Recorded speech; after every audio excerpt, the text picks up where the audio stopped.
Olá, vamos à conversa de hoje. É segunda-feira, dia 6 de abril, né, começando a Semana Santa, e é bom lembrar que, segundo muita gente prevê, muita gente que eu digo, médicos, né, ligados à imunologia, a epidemias, enfim, que conhecem o desenvolvimento de um surto, de uma epidemia, acham que o pico vai estar lá pela Páscoa, né? Então, vamos nos preparando aí. Enquanto isso, se você não estiver inscrito, junte-se a nós. Já passamos de 1 milhão, passamos bem já. E não esqueça de dar o seu like ou o seu dislike.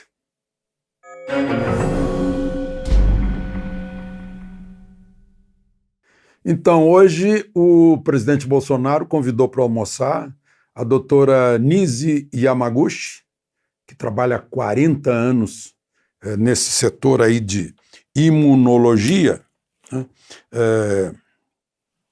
E o ex-ministro dele, Osmar Terra, que também foi ministro de Temer, que foi secretário de saúde no Rio Grande do Sul na outra pandemia da gripe suína, em 2009.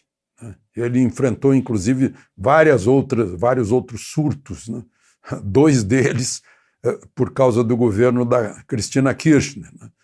Um na região oeste do estado,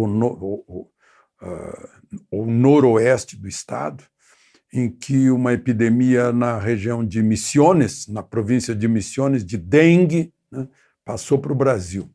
E outra que não cuidaram dos casos da gripe suína na época de muito turista entrando no Rio Grande do Sul, turista argentino, e levaram a gripe suína para lá e ele administrou direitinho. Bom, os dois estiveram com o presidente depois convocou uma reunião ministerial e dos principais auxiliares, presidentes de bancos estatais.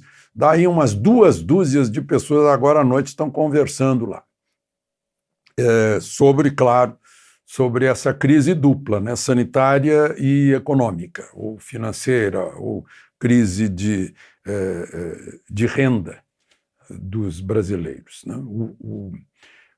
O ex-ministro Osmar Terra foi ministro até dia 18, eu acho que foi dia 18, eu estive lá me despedindo dele no Palácio do Planalto, 18 de fevereiro.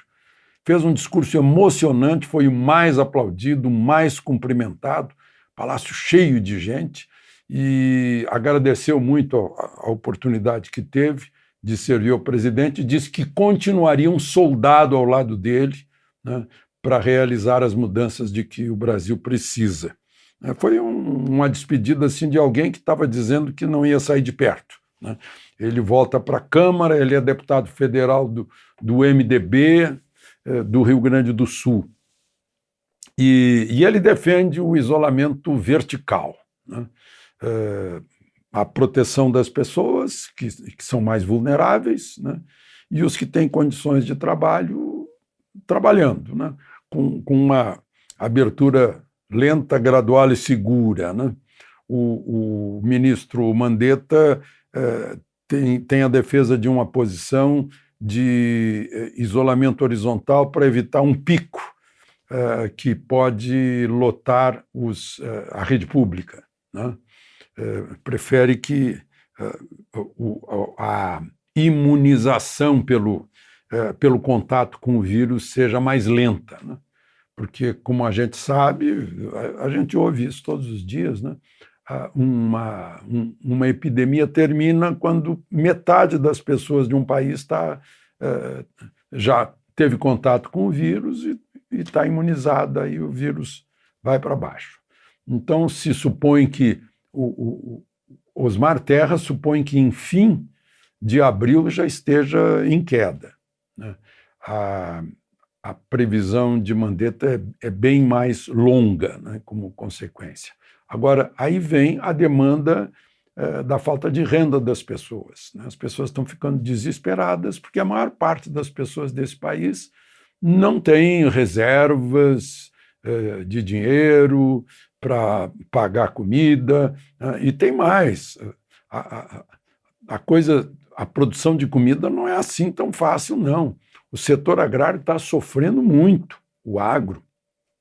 Por quê? Porque não é só produzir comida, né?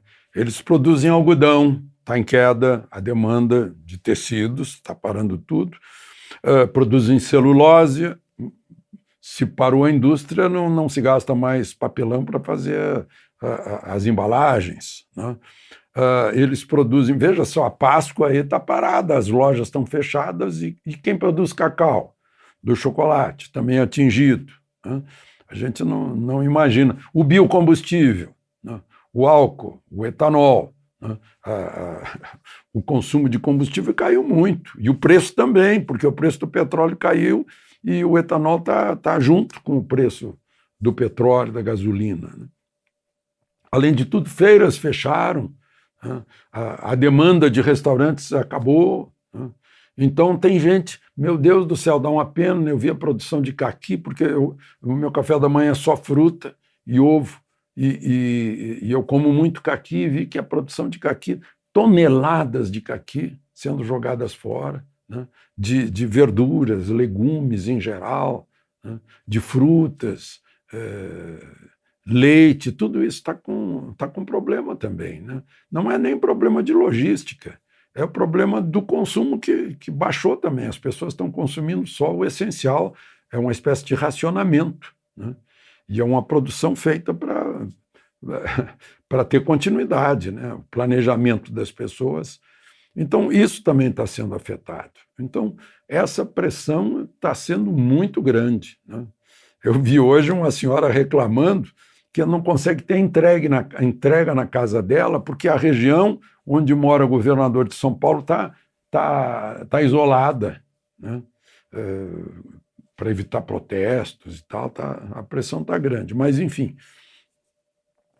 nesse momento que eu estou conversando com vocês, o presidente está conversando com os ministros, que são seus auxiliares mais diretos, né? Agora, eu estive pensando, né, na minha caminhada de hoje, imagina se nós, brasileiros, passarmos a ter o mesmo cuidado que estamos tendo agora para prevenir o coronavírus, com as gripes em geral, com as doenças sexualmente transmissíveis que estão crescendo, com a diabetes, que a gente não dá muita bola para a nossa dieta, né? Com a hipertensão arterial, que é a pressão alta, que não apresenta sintomas, e a gente vai deixando, né? Lá pelas tantas é surpreendido por um infarto, né? Então, coisas fáceis, né? Eu falei da minha caminhada hoje. Por exemplo, a atividade aeróbica, né? Para manter tudo funcionando, para a gente continuar com funcionalidade, para não ficar ofegante na hora de subir uma escada, né? Na hora de ter que dar uma corrida, né? Cuidado da periferia do estômago, né? Da cintura, né? Do peso, né? Se a gente começasse a se preocupar com isso, a gente ia ter menos susto, né? Menos despesa de remédio, menos ida a uma emergência, né? É bom a gente pensar nisso num momento crítico como esse, né?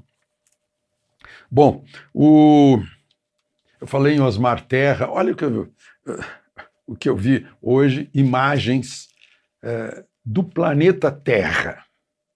A Terra, com aumento do carbono, que é o gás da vida, né? Quem estudou química orgânica sabe muito bem disso, né? Onde tem vida, tem carbono, né?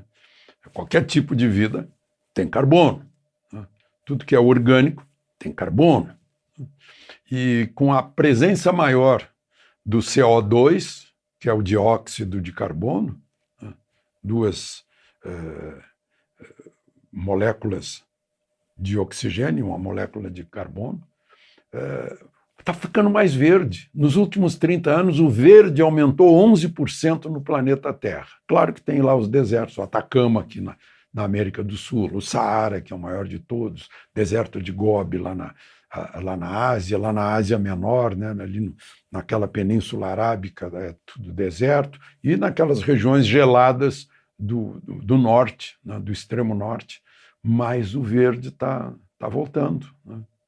Boas notícias. Aliás, falando em boas notícias, vocês sabem que nesse meio tempo que a gente está ocupado com o coronavírus, eu também não vi no noticiário isso, né? Mais uma descoberta no pré-sal. E agora é um pré-sal mais fácil de ser alcançado, 2 quilômetros de profundidade, né? A 200 quilômetros de Santos.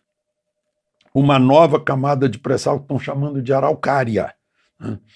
Isso foi anunciado pela Petrobras na semana passada.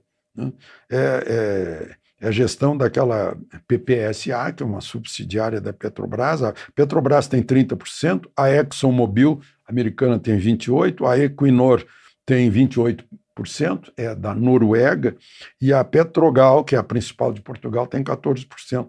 Então, mais uma boa notícia. E a gente, para dar notícia saindo do coronavírus, também a Procuradoria-Geral Eleitoral está encaminhando, aceitou um pedido de um deputado do Ceará, do PSL, na tentativa de tirar o registro do PT, porque deixou de ser partido político para ser como a Lava Jato mostrou, uma facção criminosa, né?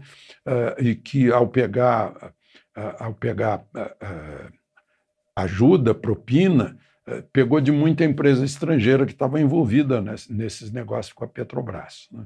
Eu não acredito que isso vá à frente, mas talvez seja uma tentativa de salvar o PT das próximas eleições, porque está em baixa. A gente está vendo aí que outros partidos de esquerda, né, do lado de esquerda do eleitorado, estão substituindo pouco a pouco o PT.